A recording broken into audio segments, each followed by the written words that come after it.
Thanks so much for being on the programme. It's great to speak to you. Now, you've done a report into women in work. It's to mark International Women's Day. Do we need an International Women's Day, do you think? Oh, absolutely. I'm afraid there's nowhere in the world where 50% of the world's population, the female part, has equal opportunities to men, whether it's in business, in politics, or in basic things like education and health. And so when you get that issue, then every day we should be thinking about how do we level up the playing field for women. And just talk me through what it is you've been looking at in this report specifically. Well, together with Intuit, my foundation, we work with women in low and middle-income countries, women entrepreneurs. And so we wanted to look at women, business and technology. What impact are women using technology? What impact is that technology having on their business? And this report, for the first time, actually asked about AI as well, because this is the trendy thing, this is a transformational thing. Are women getting their share of the opportunities, or are they getting more of their fair share of the dangers? And what did you find then when it comes to AI? Well, when it comes to technology in general, by the women we surveyed, and that was 1,150 odd in 81 different countries, they were tech savvy. 92% of them used smartphones. And now that's partly because we work using technology, but that's a huge percentage. And half of that, 44% of them, were actually already using in some way or another AI.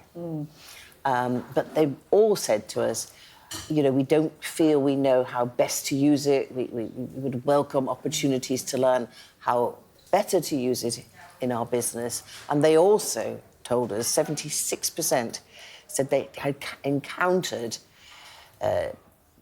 gender-based violence in some of the uses that they have had in using AI and using technology. And 44% of them said it had had an impact on their business, and 9% said it had actually significantly impacted on their business. It's interesting, isn't it? Because it feels like, you know, women have always experienced sexism and misogyny.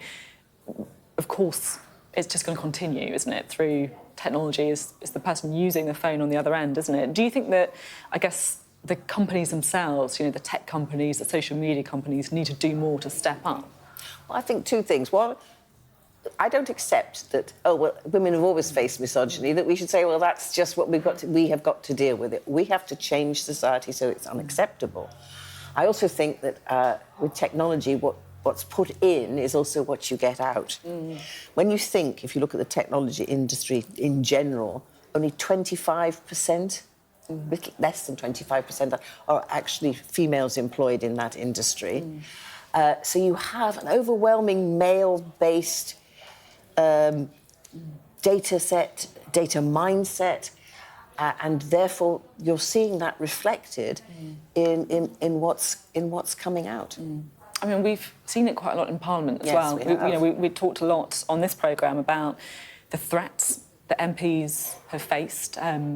Some MPs even saying that they've quit because they don't want the threats to themselves, to their families. Is this something that concerns you? Of course, it must concern everybody. That when people, I mean, obviously our representatives going about their business, receiving threats is bad, but, you know, everybody, you know, a woman entrepreneur doing her business, on what basis is it right to then use that as an opportunity to send obscene or threatening messages or stalk somebody like that? It isn't acceptable. You started the interview talking about how, you know, we don't have equality anywhere across the world. And look, you know, we've had a lot of female leaders recently, and whether it's New Zealand, Germany, here in the UK as well. But I guess it feels like we're almost seeing the kind of reversion to the strong man at the minute globally. You know, Trump, Putin, President Xi. Is this a concern? Do you feel like the world's becoming almost a more macho place? Well, I think there is definitely that tendency, but I also think people value collaborative leadership. You know, we've seen many. You mentioned the women leaders, not enough, but this idea that collaborative workspaces, working together, a leadership which isn't just my way or the highway, but which actually tries to listen to everybody, does seem to produce results. And so I think people are also looking for that. I think they are also looking for, and this is one of the things we do in our foundation, is networks and support groups. And that's another positive about the internet, because as well as face-to-face, you can also set up networks and mentoring. We have a global mentoring platform that my foundation runs, which matches men and women mentors all over the world with our women entrepreneurs in over 100 different countries. It's interesting to talk about mentors. I definitely feel that I've had, some really valuable kind of mentorships over my own career as well, particularly among women as well. Do you have a particular mentor yourself that you look back on and think, she's really helped me out, she made a big difference to me? Well, the interesting thing, and you would have found this as well, that your mentors don't have to necessarily be of the same sex. That's true. It's a good point, yeah. And certainly when I started my legal career, only 10% of women at the bar were women. So, the opportunities for being mentored by a woman, now it's more like 40%, so it's different. So people who are your mentors, your sponsors, they always matter. In my case, I was very lucky with some of the senior barristers I worked with. Derry Irvin was a big supporter of mine, Michael Beloff.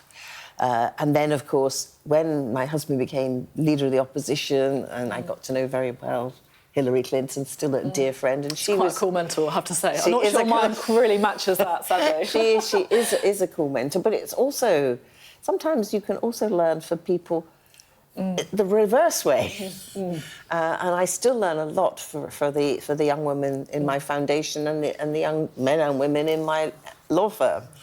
Now, looking at the UK, it looks pretty likely we might have a Labour Prime Minister. I know you're not going to want to comment on British politics, but would you have any advice for, his wife? I'm sure she's going to get plenty of advice, but I will tell her what Hillary Clinton said to me, which is you're always going to face criticism. Some people will dislike you, not for anything you do, but because of what you represent. And therefore, the most important thing is to be true to yourself and do the things that you feel comfortable about doing. That's great advice. It really is, from a great mentor. Thank you very much indeed. Really good to talk to you. Lovely to see you two again. Thank you.